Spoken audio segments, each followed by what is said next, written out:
hope I did good. I gave it my best.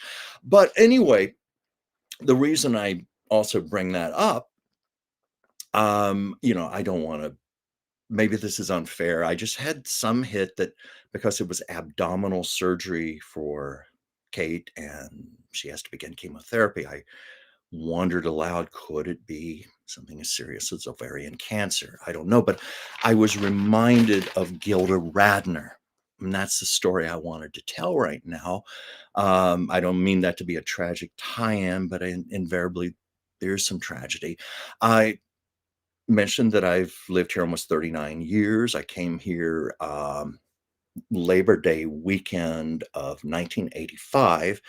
And it wasn't long afterwards, I was working in the health industry in Westwood Village, which is adjacent to the UCLA campus. And it was an area rich with celebrities. The first celebrity I ever met my life out here was Sissy Spacek. And I gushed way too much about her. And she was very sweet and she put up with me, but I had to learn what is known as celebrity etiquette. You just keep the gushing to a minimum, stay to the point, be very sincere, and be brief. Not go on and on. But I used to see Gilda Radner walking around the sidewalks a lot. And of course, I grew up with her, in the 70s, Saturday Night Live. I loved Gilda Radner. There was such a purity to her comedy. She was like a joyous little girl. And I also loved her because she did one of the earliest impersonations of Lucille Ball that I've ever seen. And I loved the way she did it because she wasn't trying for a spot on impersonation, trying to get the voice right and the look. It was more of capturing the spirit of Lucille Ball.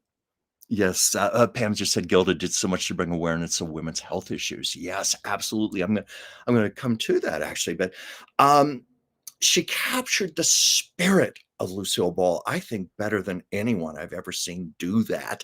And there was even an episode of Saturday Night Live where Desi Arnaz hosted the real Ricky Ricardo, and he did scenes with Gilda as Lucy.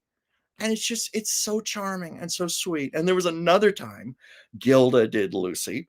They did it in black and white. They had Dan Aykroyd doing his best Gail Gordon, Mr. Mooney impersonation.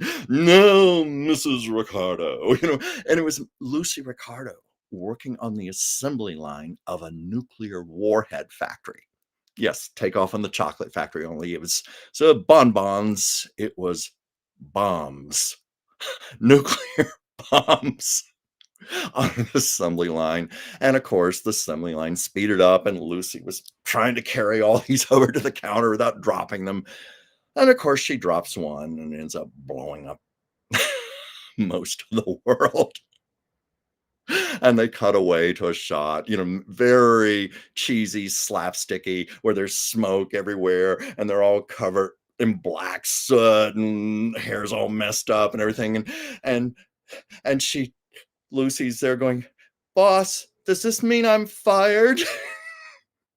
And the boss says, "No, Mrs. Ricardo, it just means we're going to spend many years in the basement with some canned goods." And Lucy's like, "What?" So anyway, that was Gilda, with a little bit of a twist to I Love Lucy, but you can probably find that on YouTube. But anyway, I used to see Gilda Radner walking around Westwood. And of course, I recognized her. I was like, "Oh my God, that's Gilda Radner." But I didn't bother her. I was respectful enough. She was always walking around for long periods, and I would see her every day. We had these big windows where I worked, so you had a big view of what was going on outside. And what struck me about Gilda, she seemed so sad, and she was lost. Like she was walking around like this, just looking up at the sky and walking in a daze, like she was in another zone, and I could never figure out what was going on. I thought, "Why are you so sad, Gilda? What's wrong? What's so bad?" And then one day she came into where I worked. I'm trying to remember what she bought. I think I sold her some vitamin B6. That's so funny. I just now remember this. I sold her B6 and I was telling her how it was a natural diuretic, it could help with hormone regulation. Anyway, she was the one who had requested it. And she was very polite, nice to me, but so sad. So sad, even with me. And I even said, "I'm a big fan of yours. I just love your work. I love what you do." And she was like, "Oh, thank you. Thank you. Thank you." Like that. And then she had to go. And that was really my only encounter with Gilda Radner. But it was, it was in the following year. I think, this was in fall of 85. I think it was I'd have to look it up, early 86 or spring of 86. That's when it was announced that she had ovarian cancer. And I found out from reading her autobiography that the time I met her, she was going to UCLA, which I told you was next to the Westwood Village. And she was seeing doctors because she couldn't understand. First of all, she was having chronic fatigue syndrome symptoms. But secondly, and most importantly, she and her husband, Gene Wilder, were trying to conceive a child. And she just couldn't understand why they were having fertility issues. And it wasn't Gene. They tested him. So she was going through a whole series of tests to find out what was going on. Hence, that's why I would see her walking around looking so lost and sad, and I guess just feeling physically low. But what I noticed about her, though, there was nothing about her that appeared to be sick. She appeared to be healthy. I just surmised that she was depressed about something. And then later I found out what was going on. It was so tragic. She was trying to have a child. The doctors misdiagnosed her.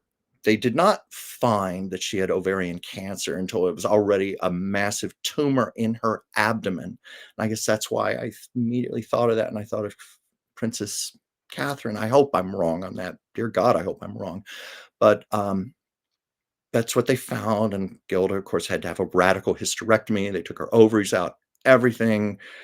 As she said in her autobiography, all that work, all I did to have a child, and there it was over. And then she had to go into intensive chemotherapy. Uh, she passed away in 1989.